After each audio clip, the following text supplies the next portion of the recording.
Quick recap on Saturday. I think most of y'all saw it. Some of you were there, unfortunately, probably, but we were soundly beaten by a good Missouri team. I think they were clearly better than us on Saturday, and I can handle losing. I don't like it, but I can handle it.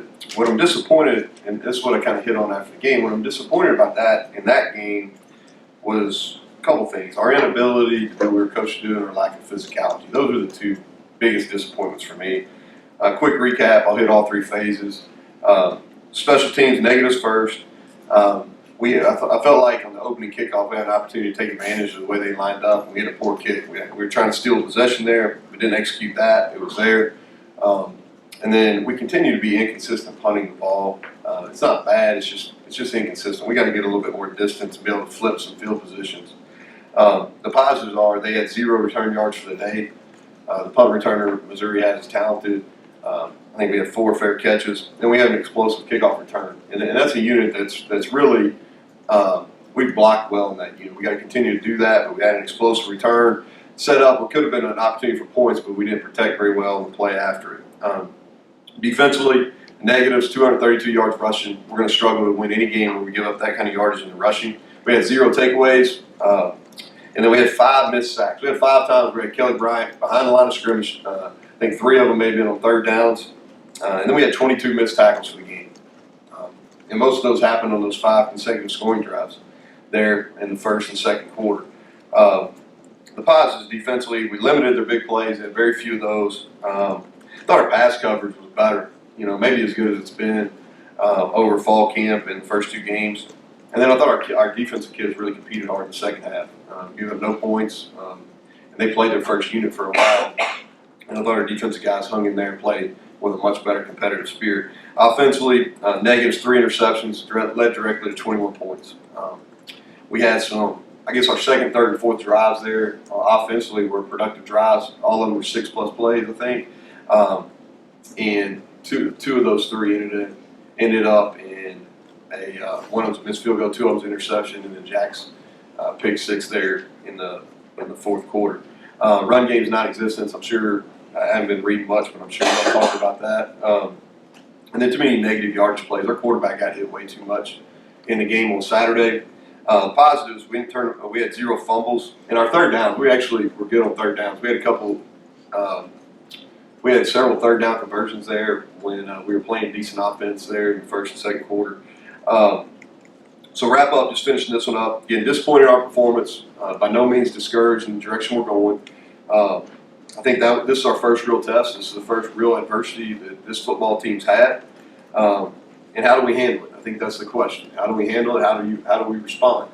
I think this week will be a good indication of where we're at as far as being able to respond to things that don't necessarily go our way. Growth occurs in failure, and we failed on Saturday. And so it's time to get better. Quick injury update, kind of wrapping up the game on Saturday. Taj Austin had surgery this morning. He had torn patella tendon. He will be out for the year. Okay, so unfortunate for him. Thought he was playing well. The block on him was fine. It wasn't what I would deem a dirty play by any means. Just one of those things that happened. So unfortunate for him. He'll be out for the year. We do get Letty Brown back today. He will practice full speed today, and he will be available to go on Saturday. So that's a positive. Turn the page to NC State. Big game for us. They're 2-0. Dave Dorn, I think, has done a great job with that program. He's entering year 7, and you can tell that as you look at their roster, they've got, as you watch them play and you look at their roster, 2 things that stick out to me is they've done a great job recruiting and evaluating. They have quality depth across the board, and they've done a really good job developing guys. So they're a program that I look at as far as how they've recruited and really built that up. They're coming off 2 9-win seasons in a row. They've got the second most wins in the ACC outside of Clemson. That's not talked about much, but the last 2 years, second most wins in the Atlantic Coast Conference. They're well coached. They're disciplined. Kind of touch base on them in the 3 phases. Special teams, solid across the board. The special teams coordinator was at Marshall, so some of you all may know about the schemes that he ran there. A year ago, we got a freshman long snapper that's really impressive. is probably as good as anybody we'll face all year from a long snap, and he's a true freshman. Really gets the ball back there, and he's accurate. The kicker's done a nice job. He's been really consistent. They've got a new punter that punted for the first 2 games, and he's done a really good job. Offensively, they're balanced. If you look at them, I think 545 passing, 500 rushing. They're physical up front. They had multiple years in a row with 1,000+ yard rushers. They want to establish the run. They're running back by committee. They've got a freshman that rushed for 100 yards last week. He's their leading rusher. His kid named Knight. I think he's impressive. But again, all 4 of them, they rotate back there. Good-looking players. Quarterback, first-time starter this year, McCabe, and he's accurate. He's a really big kid. I think there's a lot of similarities to the kid we just played, honestly. Good athlete, got a strong arm, can make the throws. He's done a nice job leading them. I think he threw for 300+ yards in his first career start, so that's impressive. Their O-line has depth. They've been really well coached by the current coach and by the guy that was O-line coach there previously. And then they're big tight ends. They use them. They do a nice job of getting them involved vertically in the pass game, and in the receivers quality group. Okay, defensively, they haven't given up a touchdown all year. I think they're 1 of 2 teams, maybe them in Wisconsin, that haven't given up a touchdown. They've changed schematically. For a long time, Coach Huxtable there, the defense coordinator, been a 4-down front team. They've changed. They're a 3-down front team now. They're very good on the D-line. 2 guys really stick out are the Murchison kid and then Smith Williams. And Smith Williams is, they've had a great run of defensive linemen there, and going into the season, and they really promoted him as being kind of their next guy. And I can see that he's a really good player. Both those guys are high-end defensive linemen. They've done a really good job through 2 games, creating pressure, creating negative plays. They've allowed 49 rushing yards in 2 games, 49 rushing yards. So they run well at linebacker, and I think their secondary has been active. A lot of cover 3, and they come down and trigger really hard. So great challenge for us. Kind of wrapping this up. Great challenge for us. Looking forward to it. Looking forward to getting our team back. I think it's one of the challenges in coaching is bouncing back from when things don't go your way, and that's where we're at. It's our Hall of Fame weekend, and some people that are getting inducted with football ties. Steve Dunlap, great player here. I probably didn't realize he was as good a player. I've known him as a coach and really respecting him for what he's done as a coach, but just researching over the last week or so what kind of player he was, really impressive. And then John Thornton, 10+ years in the NFL, 4-year starter here. Jalen's dad. So big weekend for that family. And then Meg Bulger. I think she worked her first game at JMU and one of the great West Virginia athletic families. Think about this. 3rd Bulger getting inducted to the Hall of Fame. That's pretty remarkable, really. So congrats to that group. And then we've got our annual Gold Rush game. So I encourage our fans, wear gold, we'll wear gold. And then 12:05 kick. So just hope our fans show up early. I hope they don't get too frustrated by last week's outcome. I hope they show up and they're loud. And we need a great home field advantage taking on a quality NC State team. So with that, I'll open up to questions. You indicated yesterday you may do some juggling in your lineup. You want to expound on what you're thinking? Yeah, what we're going to do is we're just going to give a bunch of guys opportunities on Tuesday and Wednesday, and we're going to make those jobs competitive. We've got to figure out who the best 5 are up front. Outside of Colton Kivitz, I'm not real fired up about how any of them are playing. So we're going to give some other guys some opportunities. Bryson Mays and John Hughes, James Gamitter, those guys are going to get some opportunities up front. At running back, we're going to go and give those other guys. I think Sinkfield, I thought he ran the ball the best of any of them that played on Saturday. And then we get Letty back, who's a physical guy. That's one thing I don't have to worry about him, is he is physical. And so we're going to do that. We're going to let the young wide receivers have a chance. And Winston Wright and Ali Jennings, they'll play for the first time this week. And then on defense, and Jordan Jefferson will be a guy that we're going to get more involved in what we're doing. So those are some guys just right off the cuff here. What different a presence do you have as an offense with Letty Brown in there as far as physicality goes? Well, I think he's a tough guy. We lack some toughness right now. That's one of the things I think I talked about, being disappointed with what we were on Saturday. I think that Missouri was way more physical than us, and so he's a tough guy. I like that about him. He's rusty. He hadn't done much football in about 4 weeks. Okay, so but he's kind of looked slowly kind of been getting back to it. To today, it'll be his first full speed practice run. So, You have a game that's kind of getting away from like it was in the fourth quarter. you You had like two different experiences. I was curious how you handled it. Like Timmons and Singfield went in and did, I think, was probably good stuff, right? But Jack comes in and has a mistake there, and probably the most important parts of what you want to do moving forward. They're totally different. Yeah. Handle it too. I mean, yeah. So 16 treated the point. yeah, I think so.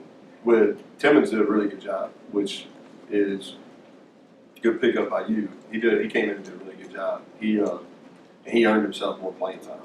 All right. And then Sinkfield came in, and honestly, we should have got Sinkfield in the mix earlier. We have not ran the ball well enough. Okay, and O line's easy to pick on. Let me tell you something. The run game, our running backs, our tight ends, and our wide receivers have been every bit the issue as the O line in the run game. Okay, we have not blocked well. We have not ran the ball hard. We have not been physical on the edge. So that's all involved. Okay, with the run game. And then with Jack right there, I wanted to get him in the game, and really we ran a day one pass play, and he threw an out cut into cover two. And I'm not quitting on him, but can't do that. That's one of those deals where we're clearly doing something that we're not coached to do.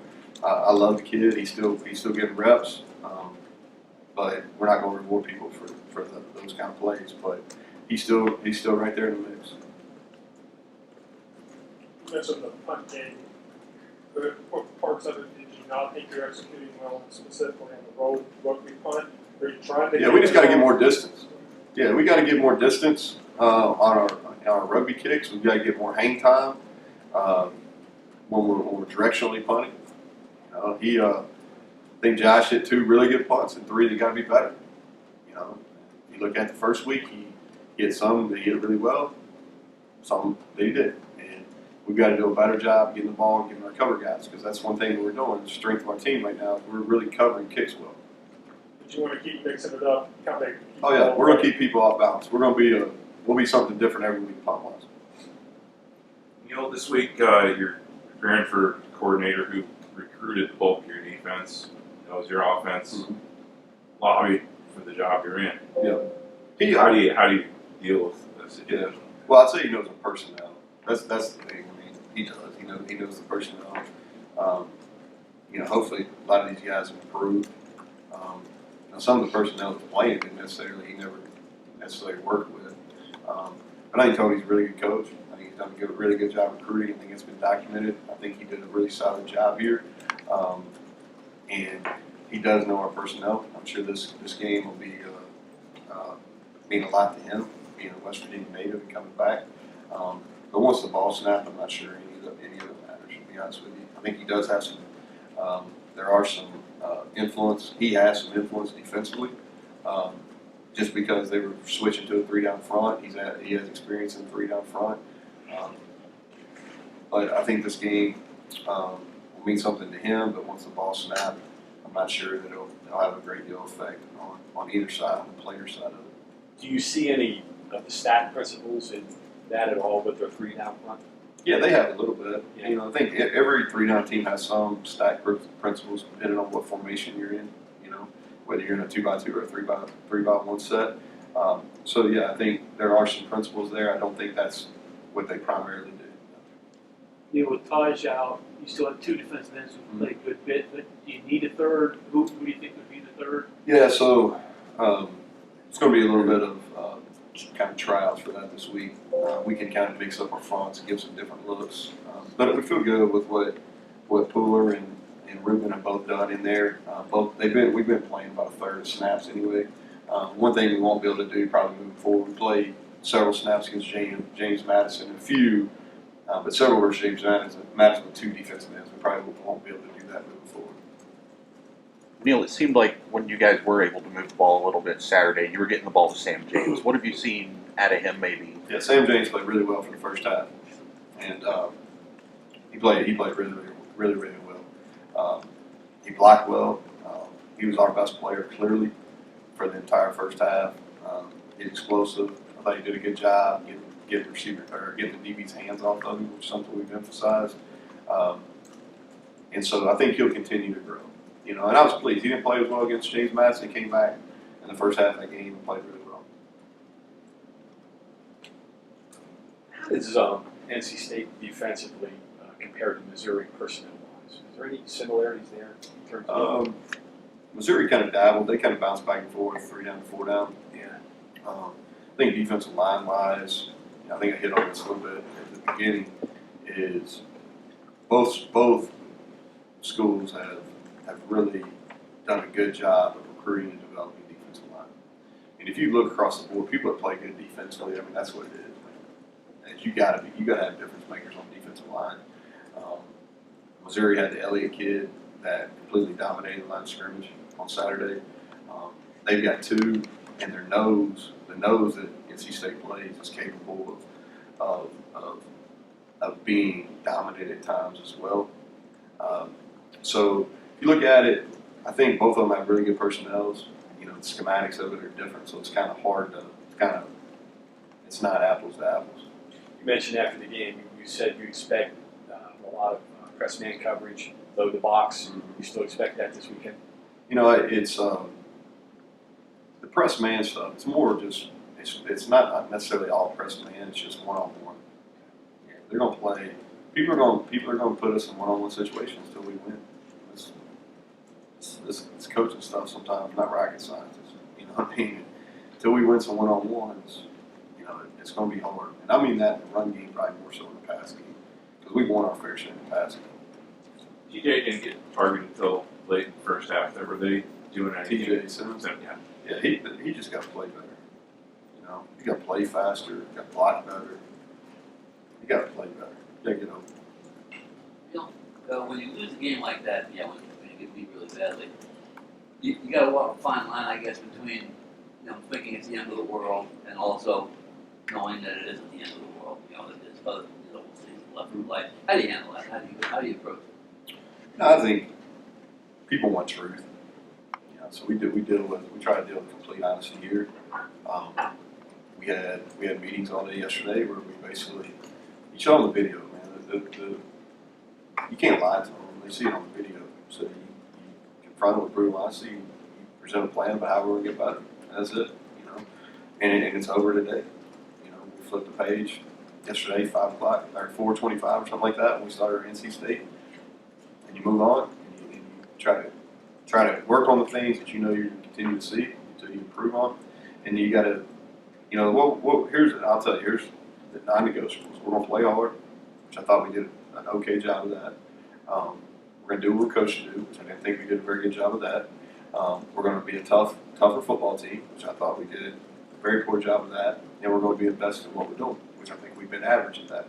And so those are the things that we're really focusing on. We're going to get prepared to play NC State, but the focal point for me is those 4 items I just talked about. Physical and playing tougher is twice you mentioned that. Have a game now before we follow the game. Yep. Spin a hand the clock any faster on that, or So I think here's the deal. I don't think it's going to be an overnight deal. I don't think we're going to look just like our staff and I envision us. But it's something that we've got to continue to work on. And what happens is sometimes you're playing people that have never played before, so they're a little hesitant. Well, you can't be hesitant in this game. You absolutely cannot be hesitant. And you got to go. Like we had multiple times in the game defensively in the game on Saturday where you got to pull the trigger and go make a play. You know what I'm saying? Like you can't. We had guys at the second, third levels kind of wait back. Kelly Bryant's kind of moving around. Our running backs are out in flats. We got to go. We got to go pull the trigger and go down and get downhill and go make that play. Same thing. Let's say at tight end. You sit there and you're whatever type of block it is. You can't sit there and kind of wait and be cautious, man. You got to go seek the contact because the Garrett kid from Missouri, he was seeking contact. He was defeating blocks and getting to the football. You know what I'm saying? And you can't sit there and kind of spin your feet, man. You got to go initiate the contact. Same with running back. We had some holes there in the game. So I'm not saying they're gaping holes, but there were holes where instead of being no gain runs, they should have been 3 and 4 yard plays.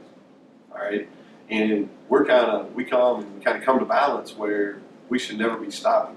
All right, we should be hitting the hole downhill with low pad level, and we're not doing those things. So those are some examples of what I'm talking about when I talk about being physical and then the other thing too, like I'll give you an example in offensive line and pass pro. Like our pocket is getting compressed, and And all it is about technique. Get your hands inside, all right? You gotta keep your base. It's a technique issue, all right? But it's also a toughness issue and say, hey, I'm not gonna give up ground. I'm not gonna give up, I'm not gonna be compressed in my pass protection.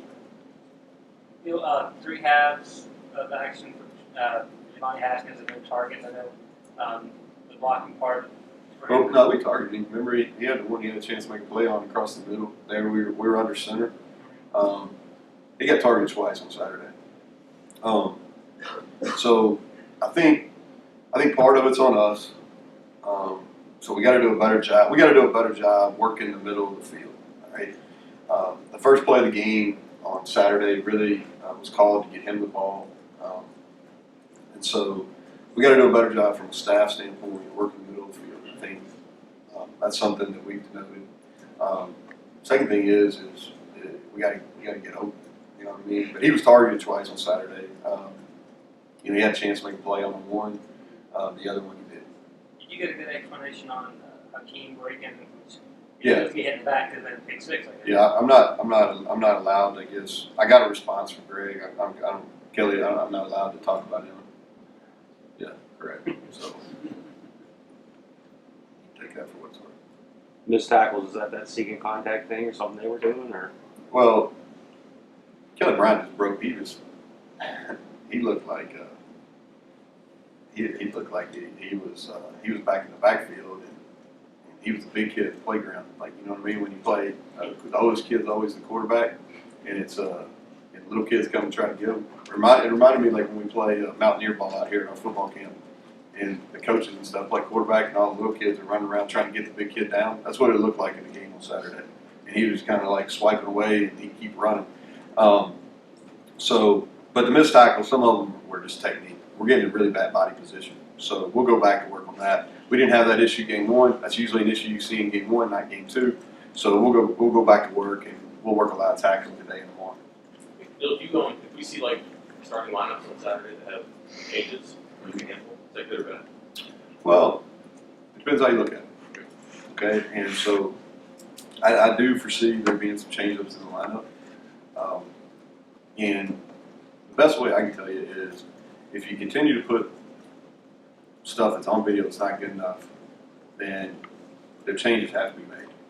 All right, and so that's probably the best conclusion you can make on that is if there's changes, that means that those guys didn't put good enough quality on tape, or they've been beaten up.